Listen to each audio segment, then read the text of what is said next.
제가 지난 주일에는 코로나 재감염이 되어서 강단에 서질 못했습니다.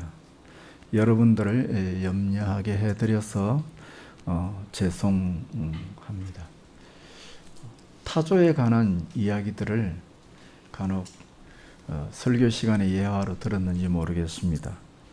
타조는 위험에 처하면 땅에 구멍을 파서 머리를 넣는 습성이 있다라고 이야기합니다.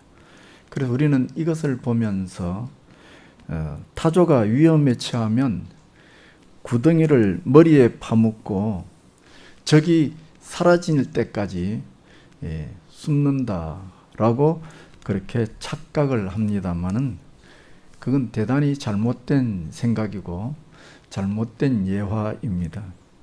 오히려 여기에는 큰 반전이 있습니다. 사실 타조의 키는 평균 2m가 된다고 합니다. 그래서 적이 나타나면 재빨리 머리를 땅으로 숨겨야만 한다고 합니다. 그리고 타조는 청력이 좋기 때문에 머리를 땅에 댐으로 인해서 진동이 어디에서 어디로 오는지, 어떤 종류인지, 얼마나 많은 무리들이 자기를 공격하는지를 귀를 땅에 댐으로 분별해낸다고 합니다. 그래서 타조는 달리기가 예상외로 너무 빨라서 적이 오는 방향을 제대로 파악해내면 안전하게 도망칠 수 있다고 합니다. 그러니까 타조가 적이 오면 머리를 땅바닥에 숨기는 것은, 모래 구덩이에 머리를 넣는 것은 어리석은 행동이 아니라 자신의 특징을 극대화시키는 귀한 지혜라 그렇게 말하고 있습니다. 저는 지난 주에 창세기에 있어서 줄거리로 대략 훑어 나가서 마쳤습니다. 이야기를. 그리고 오늘부터는 창세기에 나오는 그 유명한 아브라함과 이삭과 야곱의 그 믿음의 족장들의 심리를 좀 더 살펴보면서 묵상하는 시간을 가져보고자 합니다. 그래서 오늘 본문에도 나오지만은 아브라함이 갈대아 우르를 떠나는 그 내용을 통해서 떠남의 미션이라는 주제로 여러분들에게 말씀을 전하려고 합니다. 첫째로 떠남의 미션이라는 것이 무엇이냐 하는 것입니다. 우선 이 떠남의 미션이라는 것을 이야기하기 전에 창세기 12장에 보면 하나님께서 그 당시 노아 홍수 이후에 수많은 셈족 가운데서 하나님께서 아브라함 한 사람을 딱 선택하시고 불러내시고 만나 주시는 이야기가 창세기 12장에서 시작됩니다. 그러니까 그 많고 많은 사람들 가운데 왜 하필이면 하나님께서 아브라함을 선택하셨느냐? 그것은 하나님의 선택이요, 하나님의 주권에 해당되는 이야기로서 우리는 피조물이니 하나님의 그 주권에 대하여 인정하고 경배할 뿐입니다. 거기에 토달 수가 없겠죠. 진흙이 토기장이에게 왜 나는 개밥그릇을 만들고 저거는 항아리를 만드느냐 말할 수 없는 것처럼 피조물인 우리가 하나님의 주권적인 행위에 대하여 뭐라고 토달 수는 없을 것입니다. 그러나 사람의 편에서 보면 아브라함이 선택되었을 때 그 아브라함에게 볼 수 있는 중요한 하나의 특징이 있다는 것입니다. 그것은 아브라함에게 있어서 자녀 문제가 큰 아픔이었고 이 아픔이라는 단어를 통해서 묵상해 보면 이 단어는 벌거벗었다는 그런 의미가 있습니다. 그러니까 아브라함에게 자녀가 없다라는 것은 마치 사람들에게 자신이 벌거벗은 수치와 같은 그런 큰 아픔이었다 하는 것입니다. 그리고 아마도 아브라함은 자신의 이런 아픔을 하나님을 만나고 해결하고 싶었을 것입니다. 그러나 하나님 편에서 보면 하나님께서 아브라함 한 사람에게 자식을 허락하시기 위해서 아브라함을 선택하고 부르시고 만나주신 것만은 아닐 것입니다. 창세기 12장에 하나님께서 아브라함에게 축복한 내용을 보면 하나님은 아브라함을 만남으로 인해서 인류의 근본적인 아픔을 치료해 주시기 원했고 하늘의 복을 인류에게 부어주시기 위함이었습니다. 그래서 하나님은 이 하늘의 뜻을 구체적으로 아브라함을 통해서 이루어 가도록 하기 위하여 아브라함에게 갈대아 우르라는 우상의 도시를 떠나라라고, 다시 말하면 미션, 이 떠남의 미션이라는 것을 아브라함에게 제시한 것입니다. 만약에 하나님께서 아브라함에게 나타나서 아브라함에게 소원하는 자식을 주시되 떠남의 미션, 갈대아 우르를 떠나 가나안으로 가라는 명령이 없이 그냥 갈대아 우르에서 하나님께서 아브라함에게 자녀를 주었다고 하면 아마도 아브라함은 정말로 부족함 없는 만사형통의 삶을 살았을 것이고, 그러니 인생에 하나님을 더 만날 필요도 없는 것이고, 자연히 아브라함은 이 세상의 즐거움에 사로잡힌 허망한 인생으로 끝나고 말았을 것입니다. 그렇다면 그 옛날에 하나님으로부터 아브라함이 갈대아 우르를 떠나라고 하는 떠남의 미션이 오늘 우리에게는 그런 어떤 의미로 적용할 수 있습니까? 그것은 내 마음속에 예수님을 충만히 모시기 위해서 내 마음을 깨끗하게 치우는 작업이 될 것입니다. 다시 말하면 내가 내 마음속에 예수님을 충만히 받아들이기 위해서 내가 마음으로 이 세상의 것을 믿고 의지함으로 거기에 내 마음이 사로잡혀 있는 것들로부터 떠나는 것을 의미합니다. 그렇다면 이 떠남의 미션을 실행함에 있어서 현실적인 문제가 뭐냐? 그것은 떠남의 미션이라는 것이 그렇게 말처럼 쉽게 일어나지 않는다는 것입니다. 떠나라는 말은 충분히 이해하지. 아브라함이 하나님으로부터 갈대아 우르를 떠나라는 말 무슨 뜻인지는 충분히 이해하지만 아브라함이 그 갈대아 우르를 떠난다는 것은 단순한 문제가 아니고 상당히 어려운 문제였습니다. 다시 말하면 오늘 교회에서 하나님의 말씀을 듣고 이해하는 것은 충분히 이해하지만 그것을 내 생활 속에서 실천으로 옮긴다는 것은 그건 또 다른 문제죠. 왜? 이미 내 마음은 이 세상의 가치관에 익숙해져 있잖아요. 수십 년간 살아오면서 내 마음이 익숙해져 있는데 이런 방법을 내가 한순간에 내려놓는다는 것은 참으로 두려운 일이 될 것입니다. 그래서 아브라함은 갈대아 우르에서 쉽게 떠나지를 못했죠. 그래서 아브라함은 표면적으로는 하나님의 말씀을 받아들여서, 왜? 자기 자식을 낳고 싶으니까. 그래서 갈대아 우르를 일단 떠나기는 떠나지만은 가는 도중에 하란이라고 하는 갈대아 우르와 비슷한 환경에 도착하자 다시금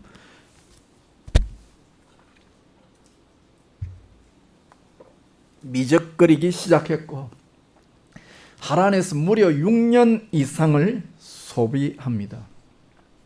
그런데 하나님께서 하란에 다시금 아브라함에게 나타나서 재차 독촉을 하니까 아브라함은 마지못해서 하란을 떠나서 가나안으로 길을 놨습니다. 그래도 이 아브라함은 그 떠나는 것이 무서워서 그의 조카 롯을 데리고 갑니다. 왜 아브라함은 그의 조카를 버리지 못했을까요? 조카를 버리고 떠나면 될 일을 왜 떠나보지 못했느냐? 그건 아마도 가족이라고 하는 인간의 의리, 형의 아들을 돌봐야 한다는 도덕적 의무감, 이런 것 때문에 조카 롯을 떠나 보내지 못한 것도 있을 것입니다만은, 그러나 한편으로는 만약에 아브라함에게 자신이 하나님으로부터 아들을 허락받았지만은 하나님이 만약에 아들을 안 주면 그때는 어떻게 할 것이냐? 그때는 자기의 명맥을 누구에게 이어가게 할 것이냐? 그건 자기 조카 롯을 통해서 가문을 이어가게 하기 위한 비상대책용이었습니다. 그렇습니다. 우리도 신앙생활한다 하고 하나님을 믿는다고 하지만은 늘 마음속에 한편에는 경우의 수를 대비하고 살죠. 경우의 수를 대비하지 못하고 살아간다면 우리는 아마도 불안해서 살아가지 못할 것입니다. 뿐만 아니라 이 떠남의 미션을 행함에 있어서 내가 이 세상에 무언가 좀 더 많이 가지고 있다고 하면 하나님의 이 떠남의 미션을 수행하기가 더 힘들 것입니다. 예를 들어서 하나님께서 저를 통해서 우리 초대교회를 건축하기 위해서 건축 헌금을 하라라고 말씀을 하셨다고 가정해 보십시다. 수입이 없는 사람은 별 문제가 없어요. 하나님, 저는 수입이 없지 않습니까? 그러니 별 문제가 없죠. 부담이 안 되죠. 그렇지만 돈을 많이 가지고 있는 사람은 그 말씀에 상당한 재정적 부담감을 느낄 것입니다. 그래서 일반적으로 교회를 나오시는 분들 가운데 내가 세상적으로 가진 것이 많다, 이런 분들의 특징이 뭐냐? 대부분 이중적인 모습을 가진다는 거죠. 가진 것이 많은 분들은 겉으로는 신앙이 아주 풍성한 척, 내가 믿음이 좋은 척, 거기에 어울리는 직분도 가지고 이렇게 있지만 실질적으로 내 호주머니 한편에는 이 세상에 무언가를 쑤셔넣고 다니는 거죠. 이중적인 모습이 있을 수 있다는 것입니다. 그러면 아브라함이 이렇게 떠남의 미션을 수행한 결과가 어떻게 되었습니까? 우선 이 떠남의 미션이라는 것은 우리가 기억해야 될 것이 단 한 번으로 그치는 것이 아니다는 것입니다. 아브라함의 경우에는 이 떠남의 미션을 수행하기 위해서 생각지도 못한 25년이라는 세월이 무려 걸렸다 하는 것입니다. 그러니까 오늘도 우리가 예수 믿는 사람으로서 이 세상을 떠나라 할 때에 이 떠남의 명령이라는 것이 한 번 명령을 듣고 순종하는 것으로 끝나는 것이 아니라 내 삶을 통해서 계속해서 반복적으로 떠나가야 할 일이라 하는 것입니다. 그런데 우리는 이 떠남의 미션이라는 것을 한 번만 하나님 말씀 순종하면 뭐든지 다 된 것처럼 생각하는데 그렇지 못하다 하는 것입니다.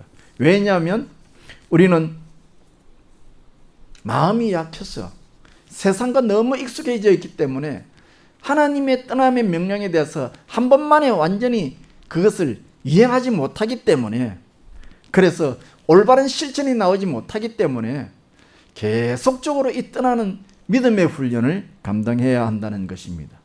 그리고 하나님은 이런 우리의 연약함을 아시기 때문에, 우리의 두려운 마음을 아시기 때문에 하나님은 우리를 재촉하지 아니하시고 하나님은 이를 위해서 오래 참아주시고, 그리고 성경에 마치 예레미야 선지자처럼 슬픈 노래로 마치 누가복음에 나오는 탕자의 아버지처럼 탕자를 기다리고 기다리시는 분으로 묘사되는 것이죠.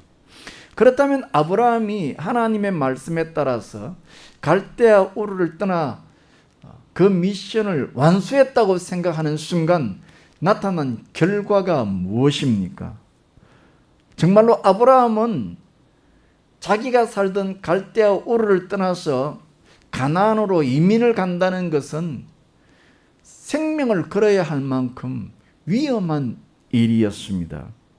그리고 아브라함은 자식을 얻기 위해서 생명을 걸고 가나안 땅으로 이주를 했습니다. 그리고 가나안 땅에 들어가자마자 하나님 앞에 예배를 드립니다. 무슨 뜻이죠? 하나님 약속하지 않았습니까? 제가 갈대아 우르를 떠나서 하나님이 지시하는 가나안 땅으로 가면 하나님이 나에게 자식을 준다고 하셨죠? 그러니 내가 생명을 걸고 가나안 땅에 왔습니다. 그러니 이제 하나님이 나에게 약속 지킬 시간입니다. 내가 가나안 땅에 왔으니 하나님도 나에게 약속을 지켜서 자식을 주십시오. 뭐 이런 마음으로 하나님께 예배를 드렸겠죠. 그런데 가나안에 들어온 그 결과는 어땠습니까? 아브라함은 자신이 하나님에게 약속을 지켰으므로 이제는 하나님이 나에게 자식을 줄 것이라는 벅찬 기대를 갖고 왔으나 가나안 땅에는 엄청난 가뭄이 들었습니다. 그래서 아브라함은 마치 우리 어릴 때 학교에서 들었던 것처럼 혹부리 영감이 되었습니다. 혹을 떼려다가 혹을 붙인 사람이 되어버렸습니다.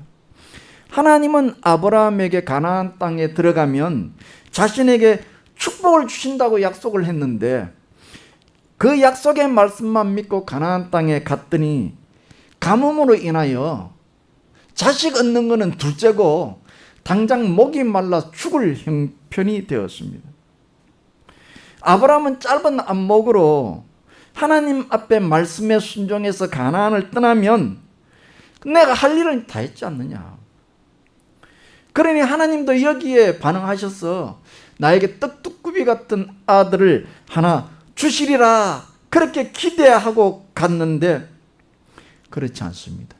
갈대아 우르를 떠나서 가나안으로 가는 길을 걸어가면 걸어갈수록 그 길이 길어지면 길어질수록 아브라함의 마음속에는 자꾸 불안이 올라오는 겁니다. 뭐 하나님이 나에게 한 약속을 빵꾸 낼지 모른다 하는 불안이, 의심이, 두려움이 자꾸 생기면서 몸과 마음이 지쳐가기 시작했고 하나님에 대한 믿음이 흔들려가기 시작했습니다. 그걸 보고 우리는 시험 든다 그렇게 이야기하잖아요.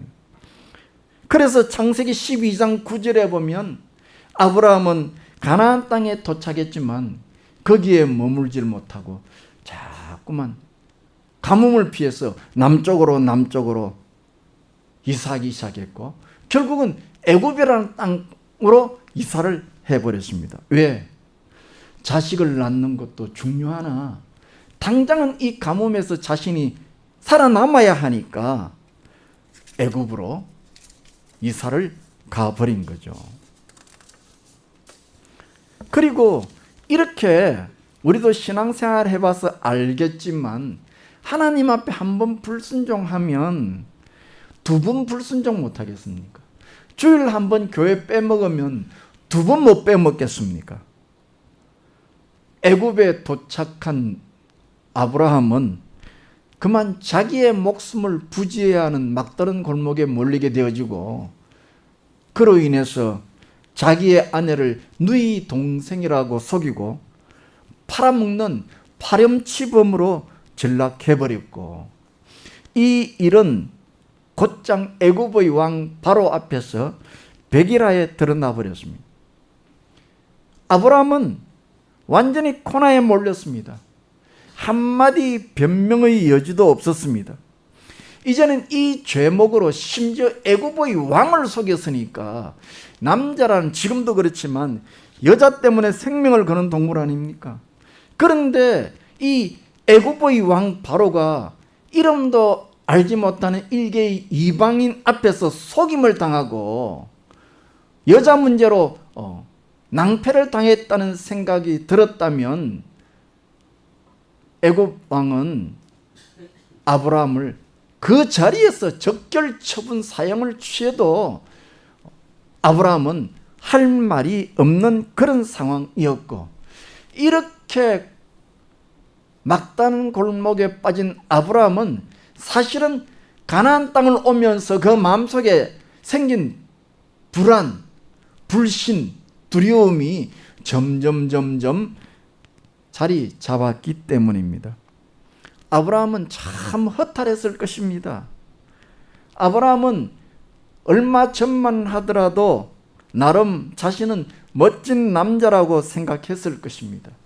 그런데 무슨 일이 어떻게 벌어졌는지 얼마 안 되는 이 시간에 애굽으로 이사를 와서 애굽의 바로 왕까지 속여먹는 파렴치범이 되었는지 자기가 자신을 생각해봐도 어리석고 허망하고 볼 면목이 없는 인생이 되어버렸습니다. 그렇습니다. 아브라함도 이런 생각은 미처 못했을 것입니다. 갈대아 우르를 떠날 때만 하더라도 나는 의로운 사람이야, 나는 당당한 사람이야, 나는 멋진 사람이야 라고 생각했지만 자기의 마음속에 깊이 그런 죄의 뿌리가 있고 그 죄가 그 마음속에서 올라올 줄은 꿈에도 상상하지 못했을 것입니다. 아브라함은 그의 아내에게 큰 소리를 쳤을 것입니다. 나는 당신이 아기 못 가져도 좋소.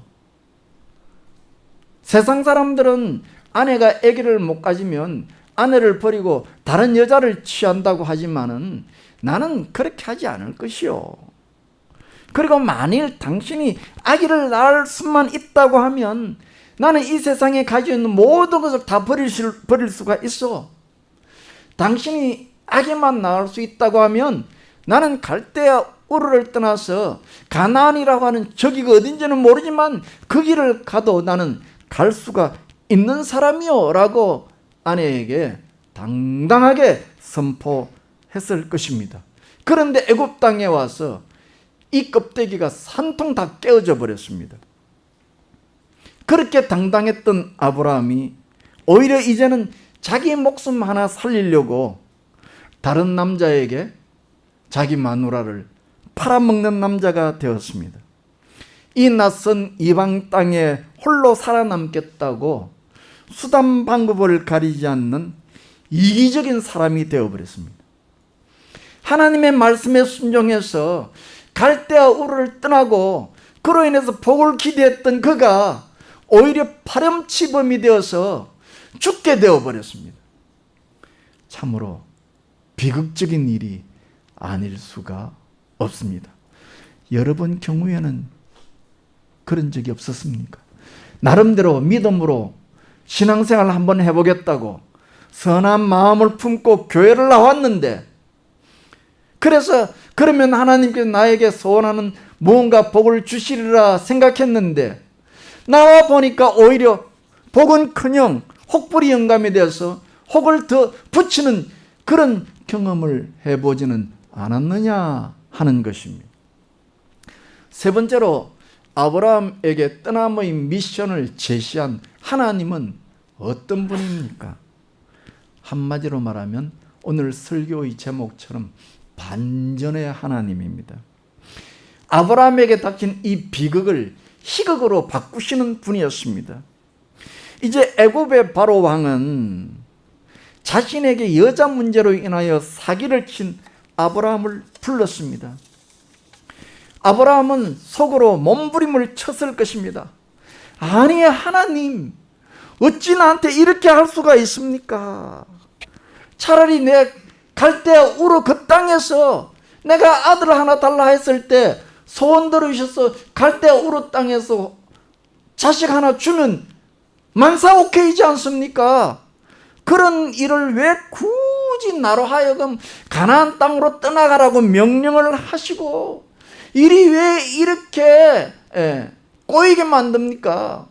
내 말에 하나님께서 응답해 주셨으면 이런 문제가 생기지 않을 것인데 왜 나에게 이런 개망신 아닌 개망신을 나에게 주십니까? 이게 다 뭡니까 이게? 나는 그래도 하나님을 믿고 갈대아 우르 땅에서 하나님 말씀대로 가나안으로 순종해서 왔는데 이게 도대체 뭐냐 말입니까 하나님? 하고 마음속에서 원망과 후회와 절망이라는 감정이 내 속에서 마치 전기기관차에 꽥 하면서 오는 그 수증기처럼 속에서 마치 펄펄 끓는 주전자의 물이 수증기가 펄펄 올라오는 것처럼 마음속에서 그 원망과 불평함과 좌절감이 막 터져 올랐을 것입니다. 그런데 아브라함이 그런 마음으로 애굽의 바로 왕을 만날 때 대반전이 일어납니다. 예상치 못한 일이 일어납니다. 애굽의 바로 왕이 길길이 뛰면서 감히 내 놈이 애굽의 왕에게 여자 문제로 나를 속여 먹어 칼을 들고 당장에 능지처참해 죽일 것으로 생각했는데 그 바로 왕이 아브라함을 축복하면서 제발 자기 곁을 빨리 떠나달라고 오히려 설레발을 칩니다. 아브라함은 순간 머리가 띵 돌았습니다. 아니 이게 도대체 무슨 일이야? 나는 바로 왕을 만나는 순간 그 자리에서 죽을 거라고 생각하고 하나님을 원망하며 벌벌 떨며 갔는데 아니 바로 왕이 날 보고 축복하면서 빨리 떠나달라고 청을 하니 이게 어떻게 된 일이야? 아브라함은 얼떨떨한 마음으로 다시 가나안으로 돌아옵니다. 그러면서 애굽을 떠나서 가나안으로 36개 주랭랑을 치는 마음으로 가나안으로 돌아올 때마다 자신이 애굽에서 한 파렴치한 그 죄가 생각날 때마다 아브라함은 의도적으로 고개를 좌우로 흔듭니다. 아니야. 그때의 나는 내가 아니야. 나 같은 사람이 그럴 리가 없어. 그렇게 잊어버리겠다고 머리를 좌우로 흔들면서 틀어버리고 가나안 땅에 올라왔습니다. 어떻게 아브라함에게 이런 대반전의 역사가 일어났습니까? 그것은 아브라함이 자신의 부끄러움과 자신의 죄를 통해서 이전에 알지 못했던 하나님을 만났기 때문입니다. 용서의 하나님을 만납니다. 예전에는 그런 생각을 절대 할 수가 없었습니다. 아브라함이 생각한 하나님은 용서의 하나님이라는 개념이 없었습니다. 이전에 만난 하나님은 능력의 하나님이었지. 자신이 생명을 다해서 정성을 쌓으면 하나님께서 능력으로 아들 하나 점지해 줄 수 있는 능력의 하나님인 줄로만 알았는데 그 하나님을 만나보니까 그 하나님은 용서의 하나님이었습니다. 자신처럼 망신살이 뻗쳐서 당장 죽을 수밖에 없는 할 말이 없는 그런 죄인을 하나님은 용서해 주시고 회복시켜 주시고 축복하시는 하나님이었습니다. 아브라함은 정말로 머리가 띵했을 것입니다. 이해가 안 될 것이었습니다. 자신이 생각하는 하나님에 대해서 큰 혼돈이 생겼습니다. 이상하네.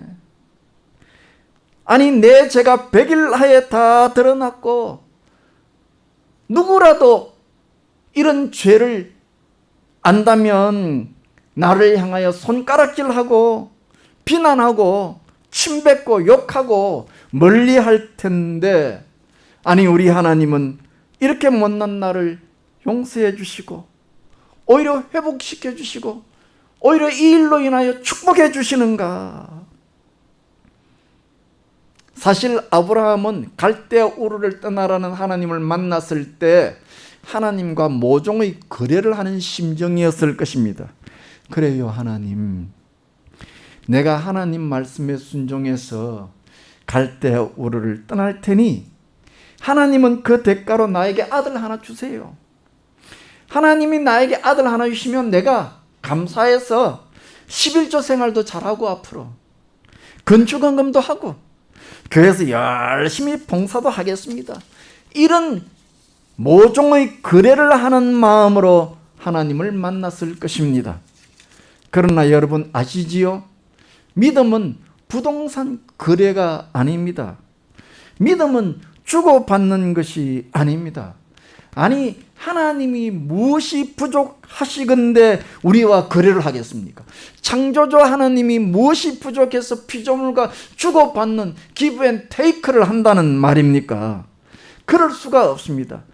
하나님은 오직 나를 사랑하시고 나의 죄와 아픔을 불쌍히 여기시고 내 속에 찾아와서 나의 죄를 용서하시고 나의 아픔을 치료하시고 나 같은 죄인을 함께 교제하기를 원하시는 하나님이시지요. 그리고 이 하나님이 오늘 우리의 예배를 통하여 임하십니다.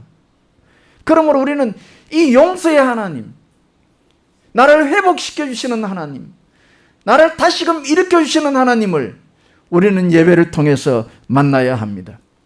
예배라고 하는 것은 나의 아픔을 감추고 우아한 모습으로 포장해서 하나님 나 멋지지요. 나 그래도 괜찮은 인간이에요. 나 그래도 하나님 앞만큼 헌금도 해요. 저 사람은 헌금 안 하지만 나는 헌금도 해요. 나는 하나님 앞에 충성도 해요. 그러니 하나님 나에게도 내가 하나님에게 이만큼 충성했으니 나에게도 하나 기도를 들어주세요. 이렇게 거래하는 시간이 아닙니다. 믿음이란 하나님의 능력을 얻는 수단이 아닙니다. 내가 하나님에게 무엇을 한 대가로 능력을 얻어오는 것이 아닙니다. 믿음은 하나님이 어떤 분인지를 만나서 알아가는 과정이 되어야 합니다. 그래서 성경 뒷부분에 나오는 호세아 선지자의 그 외침을 보십시오.